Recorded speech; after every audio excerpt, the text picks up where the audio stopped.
这个世界上最难开口的三个字，不是我爱你，而是我是 gay。Hello，大家好，我是细广山。今天呢，想聊一个有一些沉重的话题，出柜。我想把我自己出柜的整个过程跟大家分享一下。说实话，这个话题我犹豫了很久，要不要分享？因为作为一个同志，我需要把我这么多年来那些最私密、最敏感、最脆弱的记忆，全部都掏出来放到镜头前。老实说，这需要很大的勇气，但我还是想要鼓起这份勇气，坐在镜头前。一方面呢，是我觉得可能有些朋友现在还在柜子里，可能也还是在犹豫，在挣扎，每天都在扮演一个不是那么真实的自己。如果我把我的经历分享出来，能够给你一点点的共鸣，哪怕是只是感觉自己并没有那么的孤单，那对我而言，这个视频就是值得做的。我自己呢，是从2008年高二的时候，第一次跟同学出柜，到2018年终于向父母出柜坦白，这条路我走了大概整整10年。这10年是充满了痛苦、艰辛、自我怀疑这样的10年。但我很庆幸我自己现在终于可以完完全全的正视我自己。我呢，其实很早就意识到自己跟别人不太一样。到了初中呢，然后我就会对一些男同学有莫名的那种好感，然后视线呢就总是会被他们所吸引，对女生就是完全没有感觉。但那个时候不会觉得太痛苦，为什么呢？因为在国内你要知道，家长呢压根儿就不允许你早恋，性取向呢反而成了最不需要解释的事情。所以我当时反而处在一个躲在角落里没有人发现的这么一个安全区吧。我那个时候其实就很清楚了，我说OK， 我觉得我应该就是喜欢男生，这件事可能我也是很难去改变的。然后我接下来想讲一讲我人生中第一次出柜的故事。这个事情呢是发生在我当时上高二，18岁那一年。我当时是在我们市里一个重点中学的文科班上学，平时呢这个学业压力其实挺大的。我跟班上一个就是女生走得特别近，当时我们是前后桌，关系非常的好。这个女生呢，她就是那种可以聊心事的朋友。我们当时经常传纸条，然后也会互相写一些什么心情小日记啊，然后发到网上。当时呢，就是妥妥的算是文艺少年吧，不是文艺青年，是文艺少年。后来我们就是通过 QQ 在网上聊天，就聊到一些很细微的情感。我也不知道当时是出于一个什么样的一个考虑，也是不知道是怎么回事。我就是很想把我当时积压在心里很久的这个事情，从来没有跟任何人讲过的这个事情，想告诉他。然后当时我就鼓起了勇气，我就打了一行字发给他，上面写的，我记得应该是，我想告诉你一个秘密，我喜欢男生。然后我按下了这个发送键，我当时心就是砰砰砰的在跳，因为我很不安，我不知道就是他看到这条讯息之后会是怎样的一种回应。我当时就那么守在这个电脑旁边，等着他给我回讯息。他呢，应该当时是愣了一下，然后回复了我一句至今都还记得的话。他说：谢谢你把我当做你最好的朋友，愿意相信我，告诉我你自己最私密的事情。我当时听了之后很感动，也有一种就是很释然的感觉，因为他没有质疑我，也没有嘲笑，更没有回避，他感受到的是被信任。这种感觉其实很难形容。我觉得我把自己藏在心里很久的这样的一个秘密拿出来，终于可以有人很温柔地接住了我的秘密。那一刻就是巨大的紧张感呢，它会突然消失掉，就特别的释然。再后来呢，我在高中时期其实就没有向任何其他人出过柜，但是我隐隐约约我觉得可能这扇门，这扇柜门总有一天会打开，我也需要慢慢的从里面走出来。然后时间就转到这个高考结束了。因为当时呢，我高考考的不是很如意，我成绩也不算太好，然后就上了我们当时省里的一所普通的大学，在一个就是2、3线的一个小城市，然后学的是小语种日语，班里大多数都是来自这个农村呢或者是乡镇的同学，宿舍里的几个舍友呢也都是比较传统的那种直男。说实话，那时候我有点害怕他们知道我是同志，不是说他们人不好，而是说我担心就是他们的成长背景、说话方式以及平时开玩笑的那种内容，都让我感觉就是他们这些人应该是接受不了同志这个概念的。因为我记得当时有一个高年级的一个学长大我们一届，他被人传说是同志，原因就是因为他经常跟另外一个男生每天进进出出，结果整个系都在背后里讲他的这个坏话吧算是，然后有的人还在那边说哎呀恶心死了之类的话。所以在大学整整4年，我没有跟学校里任何一个人出轨。表面上我是一个很安安静静，看起来还算好相处的这么一个人，但实际上我活的其实这4年非常的小心翼翼。后来我大学毕业之后选择到日本留学，这算是我人生一个很重要的一个转折点吧。我以为我到了国外可能氛围能放得开一点，可以活得更真实一点，但其实这种思维的惯性真的很可怕。我刚来的第1年，我还是一个字都不敢说，我不敢跟任何人说我的性取向。我记得特别清楚，当时有一次是我们系的一个老师带我们一群留学生去吃饭，然后就是喝小酒嘛大家，然后这个老师他就看着我，他说系广山，你喜欢女孩子吗？我当时就懵了，我就没想到这个老师会问我这么一个问题，我当时脑子一片空白，然后手里的筷子都快掉了，然后我赶紧就是挤出一个笑容，我说喜欢啊，就是当然喜欢啊。然后结果这个老师还继续追问我，他说你喜欢哪种类型的女孩子呀？我当时就有点慌了，然后就开始胡编乱造了。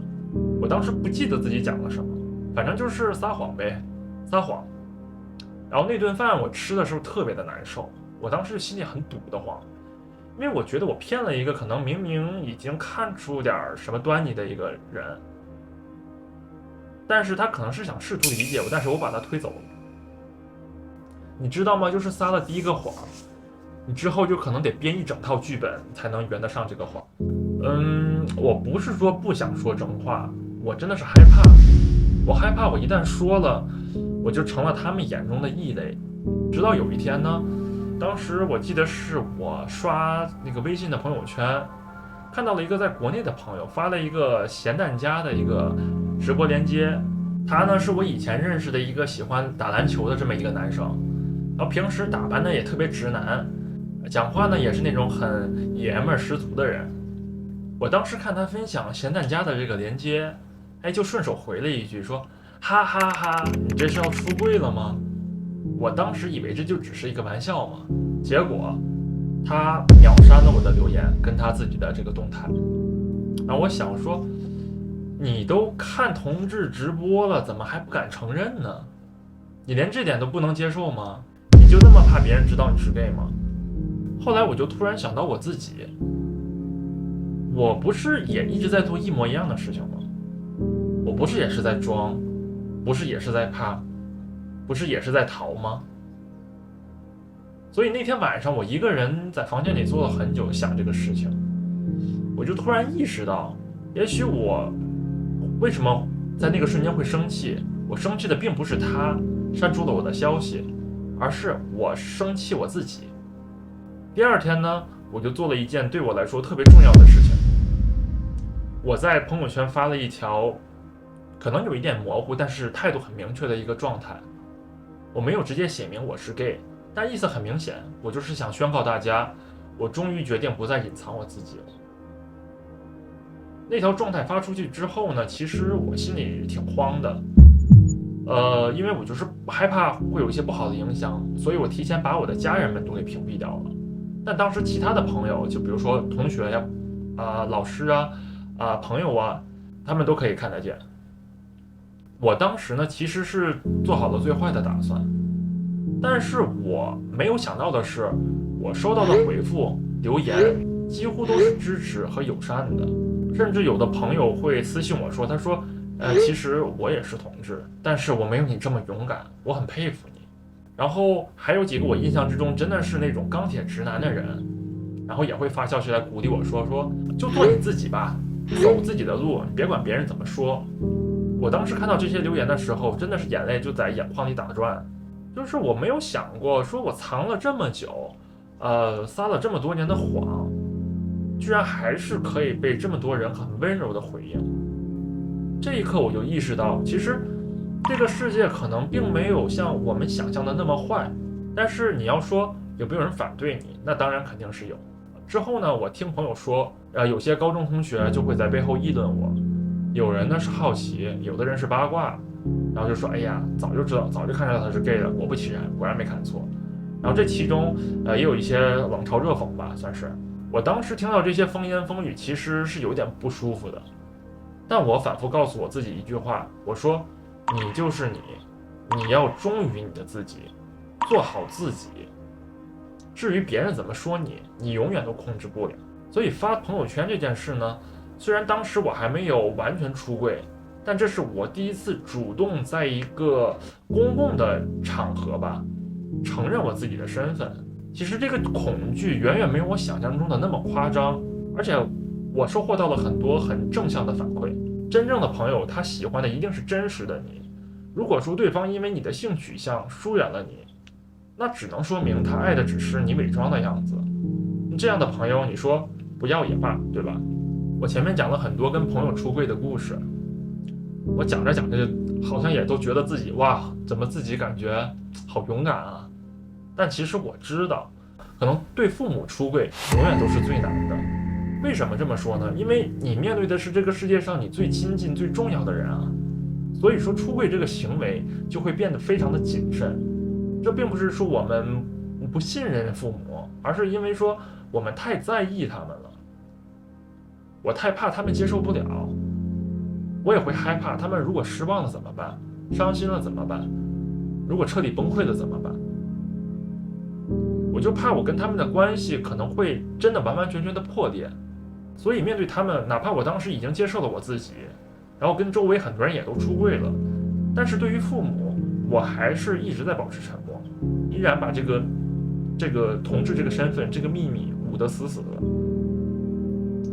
因为当时我在日本工作嘛，不在父母身边其实很多年了，但是我们每周都会跟他们视频通话，他们就总是会时不时的问我说，哎呀，最近有没有合适的女生啊？你也应该交个女朋友了，都这个年纪了，是不是？然后我呢，其实每次就只能说啊，笑一笑，然后说，哎呀，工作太忙，哪有时间呢？然后就瞬间转移话题。这种状态其实持续了很多年，然后久而久之，我就很抗拒跟父母的这个视频通话。我觉得这个是一个很危险的讯号，我不希望我欺骗我父母一辈子，不希望他们一辈子都不知道他们的儿子是什么样的一个人。然后我记得当时是2018年，那年我28岁，当时恰好谈了一个男朋友，然后也算是处于热恋期吧。那段时候我就觉得自己整个人就是很积极，很有活力，然后整天也想跟大家分享我这种非常健康、积极向上的心理状态。你知道那种感觉吗？其实你特别想告诉父母，哎，我现在哎好幸福啊，但是呢，你又不能说，你得装作就是很若无其事，跟他们聊一些有的没的、很无聊的话题，然后敷衍他们的那些关于感情上的那些提问。然后有一天晚上呢，我还是跟往常一样跟我爸妈视频嘛，然后本来也是例行通话，那聊着聊着，他们就又开始问感情的事儿。我当时脑子里就停顿了一下，我其实是没有任何准备的，但我不知道当时为什么我也没有开口撒谎，我也没有再一次糊弄他们。我当时就深吸了一口气，然后不知道哪里来的勇气，我就鼓起全身的这个力气，我就告诉我自己说，我说 OK， 我希望我把我心里的话告诉他们。然后我就说，我说其实我对女生是真的完全没有任何感觉，我喜欢的是男生，而且我知道我很小的时候就知道自己是这样的人。然后说完这几句话，我整个人其实当时就是在发抖，我眼泪当时就是也跟着掉了下来，因为情绪有一些激动。我不知道当时哭的是什么原因，可能是因为害怕吧，也有可能是内疚，或者说也许可能是自责。我妈妈当时看到我哭，她也哭了。她说没关系的，就是你是怎么样的都行，你还是我们的孩子。然后她一边安慰我，然后一边的擦眼泪。然后我爸呢，他当时听了我出柜的这个宣言之后，从头到尾一句话都没有说，他就呆呆的坐在那里，没有太多的表情。所以我当时完全不知道他到底心里在想些什么。那天晚上这个通话其实并没有持续很久，等我后来情绪稍微稳定了一点吧，然后我妈就说，哎呀，行了，那个先别想太多了，时间也挺晚了，那早点休息吧。然后就这么结束了那次通话。我当时还是年轻嘛，就是很天真的以为说，哎，这么快我父母就接受我是同志的这个事实了，这个也太快了点吧。我这算不算是就出柜成功了呀？但后来其实我才知道，是我自己太天真了，远远低估了和父母出柜的这个难度。我猜在我出柜的这个夜晚，他们作为父母应该是寝食难安，彻夜未眠的。然后当时在我出柜的第二天呢，我爸爸开始给我发讯息，他问了我几个问题，我到现在我还记得。他说：你确定你是真的不喜欢女生吗？你对女生真的是一点性幻想那方面的感觉都没有吗？然后我当时就不得不又一次跟我的父亲解释，说，哎呀，我这个情况是怎么一回事儿，这个是我真的确实是对女生没有任何的感觉。但是我爸他依然那个不依不饶，他说我们从网上查了一下，说不定这是一种心理疾病呢，然后好像也可以治疗，等你什么时候回国，咱们一起去医院看看治一治。我当时听到这个话呢，心里很难受，也有点生气，因为我从小就知道我自己是 gay， 只是说这个事情我藏了20多年，我现在鼓起最大的勇气了，告诉了自己的父母，但他们却觉得我可能只是单纯的生病了。但我可以理解他们，因为我知道其实对于国内的很多父母，他们对这个同志群体的认知为零。我就找了一些国内做的比较好的讲述 LGBT 同志群体跟他们父母的这样一些纪录片，给他们看，就希望想告诉他们说，这个同志这种性取向它不是一种病，它是天生的。我当时我记得是这么回复我爸爸的，我说我不是一时的冲动，我真的很清楚我自己是谁，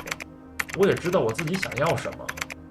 而且性取向这个东西它就是天生的，是改不了的。我爸当时听完之后，他就没有再多说什么了。我以为这件事可能到此为止就算是告一段落了，但其实刚过了2天，我妈又突然给我发消息来，她说她看到我爸爸一个人在房间里哭了。她说她从来没有看见过我爸如此的难过。我当时听到之后，心里也是五味陈杂，也非常的难过，就是有种心如刀割的那种感觉，就是很有负罪感，因为我知道这是因为我出柜的事情让他接受不了。那一刻我就强烈的感受到了，我可能是得到了解脱，但是我的解脱却成了他们的煎熬。对每一个传统的父母来说，需要消化理解这件事本身就是一场非常非常困难的试炼。但我觉得我需要迈出这一步，是因为我不想让他们到死都不了解真正他们的儿子是什么样的一个人，不想让他们抱着不切实际的幻想。然后我妈又接着跟我说，她说我们查了一些资料，然后觉得说如果有办法可以矫正你这个性取向，那我们不妨一起努力试试看，看看能不能把这个病治好。我就不得不再次跟我妈解释，再次重申我是拒绝这种治疗的，因为这个东西它就是天生的。我可能是因为当时我的情绪很激动，然后我爸妈就松口了，他说行吧，知道了，知道你的想法了，说儿子只要你自己开开心心的就行，注意身体。在我收到他们那条消息的时候，我就知道其实他们打心底其实还是难以接受自己的儿子是同志这个事实，也真的不知道怎么接受这个事实。几个月后呢，我回国看望父母，然后整个期间他们的表现就像没有发生过任何事情一样，一起吃饭聊天出去玩，直到最后临别前，我爸开车送我去火车站，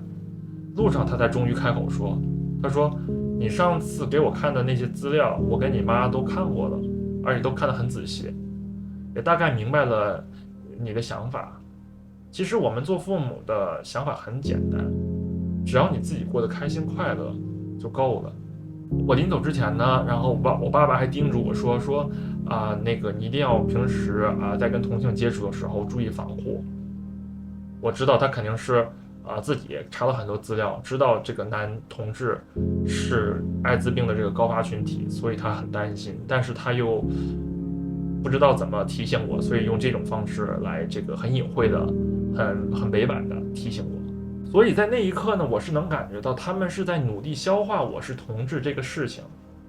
虽然可能这个时间需要很漫长很漫长，他们才可以释然。